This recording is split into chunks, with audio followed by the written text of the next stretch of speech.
21 জুলাই 2025 উত্তরা বিমান বিধ্বস্তে যখন আতঙ্ক আর আগুনে জর্জরিত শিশুদের কান্না, তখন কেউ কেউ পালিয়ে বাঁচার চেষ্টা করছিলেন, আর একজন মানুষ ছিলেন যিনি সরে যাওয়ার সুযোগ পেয়েও সরে যাননি। তিনি ছিলেন মাসুমা বেগম। জীবনের শেষ মুহূর্ত, দায়িত্ব আর ভালোবাসার মিছিলে ছিলেন সামনে, কিন্তু শেষমেশ সেও না ফেরার দেশে চলে গেছেন। মৃত্যুর আগে তার সকল গহনা স্বামীর হাতে দিয়ে শেষ অনুরোধ জানান মাসুমা, আমাকে নিয়ে চিন্তা করো না, সন্তানদের দেখে রেখো, ওরা যেন কখনো কষ্ট না পায়।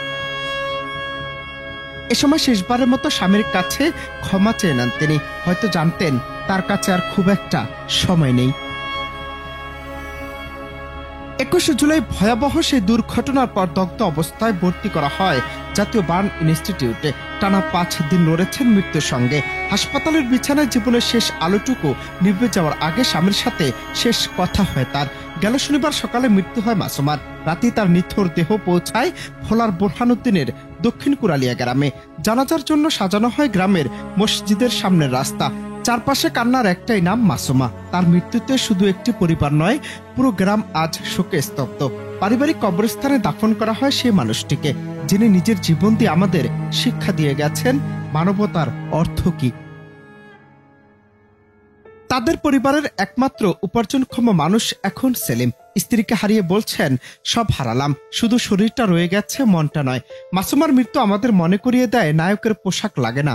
একজন আয়াহ যিনি যা করেছেন তা অনেক রাজনীতিক, অভিনেতা কিংবা ধনিক শ্রেণীর মানুষও হয়তো করতে পারতেন না। মাসুমার স্বামী সেলিম ঢাকার একটি পোশাক কারখানায় গাড়ি চালকের চাকরি করেন। ছেলে আব্দুল্লাহ 6ষ্ঠ শ্রেণীর শিক্ষার্থী এবং মেয়ে সুমাইয়া বিবাহিত।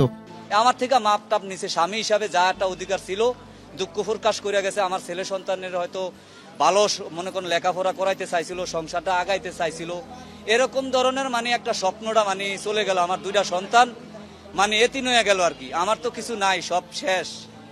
আমার অনেক স্বপ্ন, অনেক কিছু আশা ছিল, ভবিষ্যতে আমার ওয়াইফের নিয়ে আমি আগাইমু, দুজনে চাকরি করবো। অসহায় পরিবার, অসহায়ের ভিতরে আরো অসহায়ের ভিতরে আমি পড়ে গেছি, অসহায়ের ভিতরে আরো অসহায় পড়ে গেছি। আমার সন্তান যে আমি কিভাবে যে মানুষ করবো, এটা অন্ত আমি আর কোনো কিছু মাথায় মানসিক ভাবে আমি ভাঙ্গা গেছি আর কি। মাসুমার 6ষ্ঠ শ্রেণীতে পড়ুয়া ছেলে আব্দুল্লাহ জানান, মায়ের মৃত্যুর সাথে সাথে তার ইউনিভার্সিটিতে পড়ার স্বপ্ন অনিশ্চয়তা পড়েছে। বিশ্ববিদ্যালয়ে পড়াবে, সে কারণে ছেলেকে ভালো করে পড়াশোনার তাগিদ দিতেন মা মাসুমা। রোববার সকালে স্থানীয় নয়বাড়িয়া বাইতুন নূর জামে মসজিদের সামনে জানাজা শেষে তাকে পারিবারিক কবরস্থানে দাফন করা হয়েছে।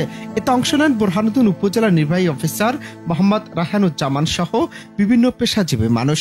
এ সময় মাসুমার অসহায় পরিবারের জন্য সহায়তা চেয়েছেন এলাকাবাসী।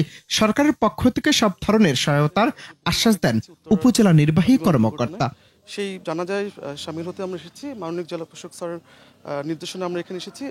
আমরা স্যার আমাদেরকে বলেছেন যে এই যে আমাদের যে নিহত পরিবার আছে তাদের পরিবারের পাশে থাকার জন্য, এবং সরকারি যে সহায়তা যেটা যখন সময় মতো আসবে সেটা আমরা তাদেরকে পৌঁছে দেবো, এবং আজকে যে সাপোর্ট তাদের লাগে জানাজা বা অন্য ক্ষেত্রে আমরা সেটা সবসময় তাদেরকেই করবো, তাদের পাশে থাকবে, এবং তাদেরকে যে সাধ্যমতো যে চেষ্টা আমরা করবো যে তাদেরকে দেওয়ার জন্য। আসলে ওর ছেলে থেকে আপনাদের অবশ্যই পদক্ষেপ থাকবে। আমরা তার পরিবারের তারা যে সরকারি সহায়তা প্রাপ্য হয় সেগুলো আমরা চেষ্টা করব, এবং উপজেলা প্রশাসন সবসময় তাদের পাশে থাকবে। Ananta Hasan Masud, Bangla TV news desk.